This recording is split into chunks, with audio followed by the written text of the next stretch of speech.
அனைவருக்கும் வணக்கம். நம்ம ப்ளவுஸ் தையல் பயிற்சி வகுப்புல பார்ட் 1ல பேக் சைடு, ஃப்ரண்ட் சைடு பட்டி எப்படி ஸ்டிச் பண்றதுன்னு நீங்க பார்த்துருப்பீங்க.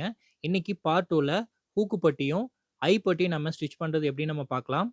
நெறைய பேருக்கு இந்த ஹூக்கு பட்டி, ஐ பட்டி ஸ்டிச் பண்றதுல டவுட்ஸ் இருக்கு. அதனால தான் நான் செப்பரேட் வீடியோவா மேக் பண்ணியிருக்கேன். நீங்க பார்ட் 1 வீடியோ பார்க்கலன்னா, நான் டிஸ்கிரிப்ஷன்ல லிங்க் குடுக்குறேன். செக் பண்ணி பாருங்க. உங்களுக்கு ப்ளவுஸ் கட்டிங்கோட வீடியோஸ் வேணும்னா, YouTubeல பிளேலிஸ்ட்ன்னு ஒரு ஆப்ஷன் இருக்கும். அத கிளிக் பண்ணி பாருங்க. அதுல எல்லாமே ஆர்டர் வைஸ்ல இருக்கும். வாங்க இன்னைக்கு ஹூக்கு பட்டி, ஐ பட்டி ஸ்டிச் பண்றது எப்படின்னு பார்க்கலாம்.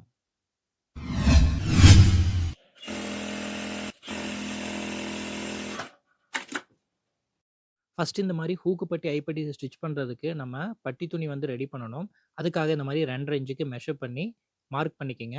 மார்க் பண்ணிட்டு கட் பண்ணிக்கங்க. 2 1/2 இன்ச் நம்ம எதுக்காக எடுக்கிறோம்னா, அத ஃபோல்டு பண்ணும்போது அந்த பட்டி ஸ்டிஃப்பா இருக்கும். நம்ம நார்மலா 1 1/4 இன்ச்சுக்கு எடுத்தோம்னா, அந்த பட்டி வந்து ஸ்டிஃப் இருக்காது. நீங்க 2 1/2 இன்ச்சுல மடிச்சு ஸ்டிச் பண்ணும்போது பட்டி நல்லா ஸ்டிஃப் கிடைக்கும். அதுக்காக தான் நம்ம இந்த அளவு எடுத்திருக்கோம். இப்போ நம்ம ரைட் சைடு ஹூக்கு பட்டி ஸ்டிச் பண்ண போறோம். இந்த மாதிரி ரைட் சைடோட பார்ட்ட கீழ வச்சுக்கங்க. பட்டி துணிய அது மேல வச்சு நீங்க ஸ்டிச் பண்ணணும். நல்லா கவனமா பாருங்க. இந்த மாரி வச்சு தான் நீங்க ஹூக்கு பட்டி ஸ்டிச் பண்ணணும்.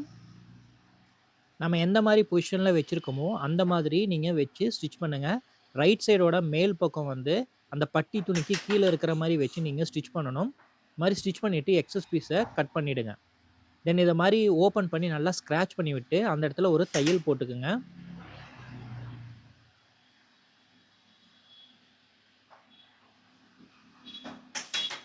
நீங்க நார்மல் பெடல் மெஷின்ல ஸ்டிச் பண்றீங்கன்னா, ஸ்டார்ட் பண்ணும்போதும், ஃபினிஷ் பண்ணும்போது நீங்க டானிங் வந்து பண்ணிக்கங்க.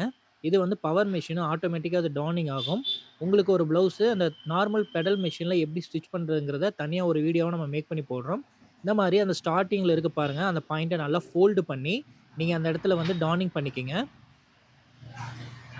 எப்பவுமே அந்த பட்டி அளவு, அந்த நெக் அளவு வரைக்கும் தான் இருக்கணும். நெக்குக்கு மேல வந்து அது போகக்கூடாது. அந்த நெக் வரைக்கும் இருந்தா தான் உங்களுக்கு அந்த ஃபினிஷிங் வந்து நல்லாருக்கும். அதே மாதிரி ஹூக்கு பட்டியும், ஐ பட்டியும் ஏற்ற இறக்கமா இருக்கக்கூடாது. 2மே ஒரே அளவுல தான் இருக்கணும். இத மாரி மடிச்சு நீங்க அந்த இடத்துல தையல் வந்து போட்டுக்கங்க. எப்பவுமே ஸ்டார்ட் பண்ணும்போது, எண்ட் பண்ணும்போது டானிங் வந்து கண்டிப்பா பண்ணிக்கங்க. இப்ப இந்த எக்ஸஸா இருக்கிற பீஸ கட் பண்ணிக்கங்க. இந்த கழுத்தளவுக்கு கரெக்ட்டா கட் பண்ணிக்கங்க. பாருங்க நம்ம ஹூக்கு பட்டி வந்து ரைட் சைடுக்கு ஸ்டிச் பண்ணியாச்சு. உங்களுக்கு இந்த மாதிரி தான் வரும். அந்த 2 1/2 இன்ச்சுக்கு நம்ம துணி குடுத்துருக்கனால, அந்த பட்டி எப்படி ஸ்டிஃப்பா இருக்கு பாருங்க.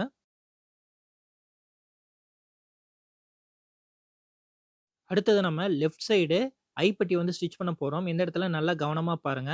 லெஃப்ட் சைடோட பார்ட்ட அந்த பட்டி துணிக்கு மேல வச்சு நீங்க ஸ்டிச் பண்ணணும். நம்ம ஹூக்கு பட்டி ஸ்டிச் பண்ணும்போது, அப்படியே அதுக்கு ஆப்போசிட்டா நம்ம இப்ப ஸ்டிச் பண்றோம். ஸோ நீங்க நம்ம என்ன பொசிஷன்ல வைக்கிறோமோ, அத கவனமா நீங்க பாருங்க. அப்பதான் உங்களுக்கு தெளிவா புரியும். நான் ஏன் உங்களுக்கு திரும்ப திரும்ப சொல்றேன்னா, நீங்க ஒரே மாதிரி வச்சு ஸ்டிச் பண்ணா, அது உங்களுக்கு அந்த டைரக்ஷன் மாறி வரும். தென் நீங்க பிரிச்சு தைக்கிற மாரி வரும். அதனால தான் நீங்க கவனமா பாருங்கன்னு சொல்றேன். ஸோ இப்ப வந்து தையல் போட்டுட்டு, இத வந்து இந்த மாதிரி ஃபோல்டு பண்ணி நீங்க மடிச்சு தைக்கணும். நம்ம எப்பவுமே ஐப்பட்டியோட அளவு அதோட ஸ்டார்ட்டிங் பாயிண்ட் வரைக்கும் தான் நம்ம மெஷர் பண்ணுவோம். ரீசன் என்னன்னா, இப்போ பாருங்க ஐப்பட்டியில அந்த துணி வந்து எக்ஸஸா வருது பாருங்க. அந்த 1/2 இன்ச் வந்து கணக்குல வராது. அதோட ஸ்டார்ட்டிங் பாயிண்ட் வரைக்கும் தான் நம்ம மெஷர் பண்ணுவோம் எப்பவுமே. அதுவே ஹூக்கு பட்டினா, அந்த ப்ளவுஸோட அளவுக்கே அத நம்ம வந்து மடிச்சு ஸ்டிச் பண்ணுவோம். இது 1/2 இன்ச்சுக்கு தாண்டி வரும். அதனால தான் நம்ம அந்த ஐப்பட்டியோட ஸ்டார்ட்டிங் பாயிண்ட் வரைக்கும் தான் நம்ம எப்பவுமே ப்ளவுஸோட சுற்றளவு வந்து மெஷர் பண்ணுவோம். நெறைய சப்ஸ்கிரைபர் வந்து இது டவுட் கேட்டிருந்தாங்க. இந்த ரீசன் தான். அடுத்தது நம்ம இத எவ்வளோன்னு சொல்லிட்டு மெஷர் பண்ணிக்கலாம். பாருங்க நமக்கு 7 1/2 இன்ச் வருது. 7 1/2 இன்ச்ல பாதி 3 1/4 இன்ச்சுக்கு மார்க் பண்ணிக்கங்க. இப்ப இந்த 3 1/4 இன்ச்ல இந்த அப்படியே வந்து டேப்ப மடிங்க. இந்த இடத்துல மார்க் பண்ணிக்கங்க. தென் இந்த பக்கம் இருந்து அந்த 3 1/4 இன்ச்ல பாதி வந்து மார்க் பண்ணிக்கங்க. நமக்கு வந்து 5 ஹூக் வரும். அதனால 5 ஐ வந்து நம்ம கட்டுறோம். இந்த மாரி தான் நீங்க மெஷர் பண்ணிக்கணும். மெஷர் பண்ணிட்டு கரெக்ட்டா நீங்க வச்சு ஸ்டிச் பண்ணிக்கங்க. நம்ம 5 ஹூக்கு 5 ஐ கட்டுற மாரி நம்ம ஸ்டிச் பண்றோம். சில பேர் வந்து நெறைய வைப்பாங்க. பட் 5 தான் வந்து காமனா எல்லா ப்ளவுஸ்க்குமே வரும். ஸோ இந்த மாரி நம்ம மெஷின்லேயே வந்து ஐ கட்டுற மெத்தட் இது. நம்ம நார்மலா மேனுவல்ல கூட நம்ம ஐ கட்டலாம். அது எப்படின்னு சொல்லிட்டு அது தனியா ஒரு வீடியோல உங்களுக்கு மேக் பண்ணி போடுறேன். இப்பல்லாம் மோஸ்ட் ஆஃப் த கஸ்டமர் இந்த மாரி ஐ கட்ட தான் சொல்றாங்க. அவங்களுக்கு அந்த நூல்ல கட்டும்போது, அது அந்த வாஷ் பண்ணும்போது எல்லாமே அந்த நூல் வந்து பிரிஞ்சு வரக்கு வாய்ப்பு இருக்கு. இந்த மாதிரி நீங்க ஐ கட்டுனீங்கன்னா, உங்களுக்கு லைஃப் வந்து நெறையவே வரும். மோஸ்ட்லி அந்த மேனுவலா ஐ கட்டி போடுறவங்க எல்லாமே இந்த 50 பிளஸ் ஏஜ்ல இருக்கிறவங்களுக்கு அந்த ஐ ப்ராப்ளம் இருக்கிறனால அந்த மாதிரி ஐ வந்து நம்ம கட்டுவோம். அதுவும் வந்து எப்படி நம்ம மேக் பண்றதுங்கிறத தனியா ஒரு வீடியோல ஐயும், ஊக்கும் வந்து எப்படி வைக்கிறதுங்கிறத நான் வீடியோவா மேக் பண்ணி போடுறேன். எப்பவுமே அந்த ஐயோட அளவ மெஷர் பண்ணி, அதிலிருந்து டிவைட் பண்ணி அந்த கரெக்ட்டான அளவுல அந்த ஐ வந்து கட்டுங்க. அப்பதான் அந்த ப்ளவுஸ் லுக் நல்லா இருக்கும். இல்லன்னா வந்து ஏற்றம் இறக்கமா வரும். இந்த மாரி ஸ்டிட்ச் பண்ணிட்டு, இத அப்படியே வந்து எக்ஸஸா இருக்கிற துணிய கட் பண்ணிடுங்க. பாருங்க நம்ம ஐப்பட்டி வந்து ஸ்டிட்ச் பண்ணியாச்சு. உங்களுக்கு ஃபினிஷிங் வந்து இந்த மாதிரி தான் வரும். மாரி நீட்டா உங்களுக்கு ஸ்டிஃப்பா ஐப்பட்டி வந்து நம்ம ஸ்டிட்ச் பண்ணியாச்சு. இதுல உங்களுக்கு டவுட் வரலாம். இதுல எப்படி நம்ம ஹூக் வந்து போடுறதுன்னு சொல்லிட்டு, பாருங்க இந்த இடத்துல அந்த ஹோல்ஸ் இருக்கும். நம்ம அந்த இடத்துல ஸ்டிட்ச் பண்ணியிருக்க மாட்டோம். அதனால அங்க ஹோல்ஸ் வந்து இருக்கும். இதுல தான் வந்து ஹூக் வரும்.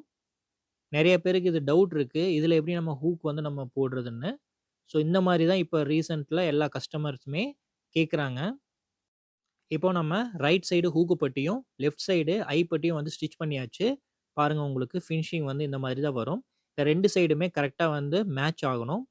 ஏற்ற இறக்கமா வரக்கூடாது. இந்த ஜாயிண்ட்ஸ் பாருங்க கரெக்ட்டா மேட்ச் ஆகுது. கழுத்தும் பாருங்க ஒரே மாரி இருக்கு. இந்த மாதிரி ஒரே மாரி நீங்க ஸ்டிட்ச் பண்ணணும். ஹூக்குப்பட்டி அதிகமாவும், ஐப்பட்டி கிறக்கம் கம்மியாவும் வச்சு ஸ்டிட்ச் பண்ணக்கூடாது. அந்த மாரி நீங்க பண்ணீங்கன்னா, ஏற்றம் இறக்கம் வரும். அந்த ஃபினிஷிங் வந்து நல்லா இருக்காது. இது பியூர்லி வந்து கஸ்டமரோட சாய்ஸ் தான். சில பேர் வந்து ரைட் சைடு வந்து ஐ கட்ட சொல்லுவாங்க. லெஃப்ட் சைடு வந்து ஹூக்குப்பட்டி வைக்க சொல்லுவாங்க. கஸ்டமர் எந்த மாரி கேட்குறாங்களோ, அதுக்கு தகுந்த மாதிரி நீங்க ஸ்டிட்ச் பண்ணி குடுங்க. ஸோ கஸ்டமரோட சாய்ஸ் தான் மெயின்லி இம்பார்ட்டன்ட் இங்க. ஓகே ஃப்ரெண்ட்ஸ், இந்த வீடியோல ஏதாவது டவுட் இருந்துச்சுன்னா, கமெண்ட் செக்ஷன்ல கமெண்ட் பண்ணுங்க. நாளைக்கு ஷோல்டர் ஜாயிண்ட், ஸ்லீவ் ஜாயிண்ட் எப்படி ஸ்டிட்ச் பண்றதுங்கிறத பார்ட் 3 வீடியோல பார்க்கலாம். நன்றி, வணக்கம். தேங்க்ஸ் ஃபார் வாட்சிங்.